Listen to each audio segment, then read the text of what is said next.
മതി മതി ഇതിന്റെ അപ്പുറം കൂടി LDF യാതൊരു കുഴപ്പമില്ല. ഞാൻ ഇന്നലെ പറഞ്ഞല്ലോ, ഒരാഴ്ച കൊണ്ട് ഞങ്ങൾ തീരുമാനിക്കുന്നു. പിന്നെ വെറുതെ പറഞ്ഞുകൊണ്ടിരിക്കുന്നു. ഒരാഴ്ചയാണ് ഞങ്ങൾ ഇന്നലെ പറഞ്ഞ സമയം. പോരെ, ഞാൻ പ്രഖ്യാപിച്ച പറഞ്ഞില്ല. അവരെ പ്രഖ്യാപനവും ഞങ്ങളെ പ്രഖ്യാപനം നമ്മൾ യാതൊരു ബന്ധമില്ല. അന്നുമില്ല ഇന്നുമില്ല. ഞാൻ അന്നും പറഞ്ഞിട്ടില്ല, ഇന്നും പറഞ്ഞിട്ടില്ല, ഇന്നലെയും പറഞ്ഞിട്ടില്ല. ഇന്നലെയും ഞാൻ പറഞ്ഞത് ഞങ്ങൾ 7 ദിവസം കൊണ്ട് പ്രഖ്യാപിക്കുന്നതാണ്. ആ 7 ദിവസം കൊണ്ട് ഞങ്ങൾ പ്രഖ്യാപിക്കും. അത് അന്നേരം പ്രഖ്യാപിക്കുമ്പോൾ മനസ്സിലാവും. UDF ഇപ്പൊ തന്നെ പ്രതിസന്ധിയിലല്ലേ. പിന്നെ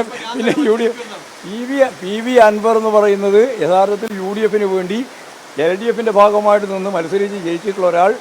ഞാൻ ഇന്നലെ പറഞ്ഞതുപോലെ ഒറ്റുകാരനെ പോലെ പ്രവർത്തിക്കുക ചെയ്തത് UDF വേണ്ടി. അതാണ് ഇന്നലെയും പറഞ്ഞത്. അതിൻ്റെ അകത്ത് സംഘർഷം ഉണ്ടാവും. ആ സംഘർഷങ്ങളൊക്കെ നമുക്ക് കാണാം.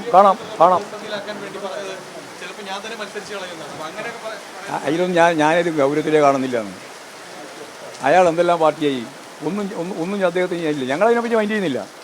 ഞാനത് ഡൽഹി പത്രസമ്മേളനത്തിലാണ് അദ്ദേഹത്തെ ഞങ്ങൾ പൂർണ്ണമായിട്ട് ഒഴിവാക്കിയെന്ന് പറഞ്ഞത്. അതോടുകൂടി അതിന് അവസാനം വന്നു. വേറെ ഒന്നുമില്ല.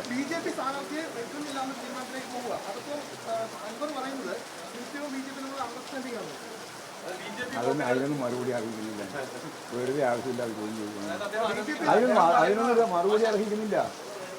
ഞങ്ങളിപ്പോൾ കണ്ട തെരഞ്ഞെടുപ്പിൻ്റെ ഭാഗമായി മുഴുവൻ ഇവിടെ UDF അതുപോലെ തന്നെ BJP ഉൾപ്പെടെയുള്ളവരെല്ലാം ഒരു പ്രത്യേക സഖ്യത്തെ ഞാൻ പറയുന്നുണ്ടല്ലോ. എന്നാൽ